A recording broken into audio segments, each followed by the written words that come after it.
Assalaamu calaykum. Daawada barnaamijkeena maanta waxaynu ku soo qaadan doonaa xikmadihii ugu cajiibsanaa ee Joker. Ku soo dhawaada saaxiibayaal muuqaalkeena maanta. Balse inta aanan gudagelin barnaamijkeena, fadlan walaal riix subscribe oo furo gambaleelka si aad ula socoto wanaagyada hawada aan ku soo marino. Mahadsanid. Halkani waa Samawada Media. Magacayguna waa Cabdiwahaab. Ku soo dhawaada muuqaalkeena maanta. Qof waliba wuxuu rabaa runta, balse ma jiro qof raba inuu noqdo daacad. Cadowgaaga cad wuxuu kaaga fiican yahay saaxiibkaaga beenta ah. Qof waliba waa uu ka tagayaa marka aad la kulanto marxaladaha adag, ilaa hal qof mooye. Qofkaasina waa qofka kaliya aad ka eegto misana ka aragto muraayada markaad hortaagan tahay. Dadka oo dhan waa sida hooska oo kale, waa ay ka tagayaan marka la gaaro waqtiyada mugdiga ah.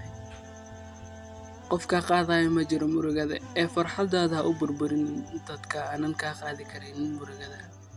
Ka taxadar dadka aad aaminayso una sheegayso wax waliba, waayo qof kasta oo ku dhoola cadeeyo ma ahan saaxiibkaaga dhabta ah. Ha murugoon haddii aad single tahay, ugu yaraan qof kale yuusan xakameyn noloshaada. Mararka qaar way fiican tahay in la iska aamusnaado, kaliyana la iska dhoola cadeeyo.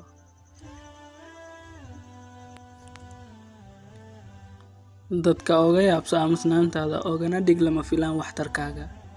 Waxaynu ku qosolnaa majaajilistaha, siyaasigana waynu dhageysanaa. Balse hadda siyaasiga ayaynu ku qosolnaa, majaajilistahan waan dhageysanaa. Weligaa ha ka cudur daaran wax saxsan oo aad samaysay. Xurmee dadka ku nacab waa kuwa kaliya ee u malaynaya inaad ka wanaagsan tahay cid waliba. Mar ayuunba qof dhabarkaaga jabin doonaa si aadan mahdin, laakiin intaa kadib waxaad noqonaysaa qof aan la jabin karin. Mararka qaar nolosha waxay ku baraysaa inaad ka ciyaarto kaalinta doqonka. Jeclow dadka ku nacab waa taageerayaashaada ugu waaweyn. Mararka qaar waxaynu u aamusnaa maadaama aan necebnahay jilitaanka.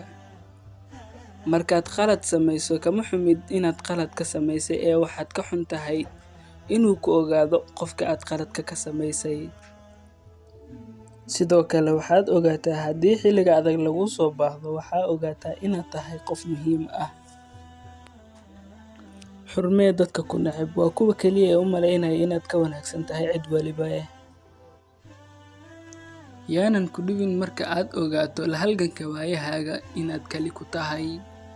Ixtiraam qalbigaaga in ka badan inta aad ixtiraamayso dadka kale, waayo waa kan kaliya ee u maleeya inaad dadka oo dhan ugu wanaagsan tahay. Qofna daneyn maayo qisadaada nolosha ilaa aad guul gaarto. Sidaa awgeed guulayso.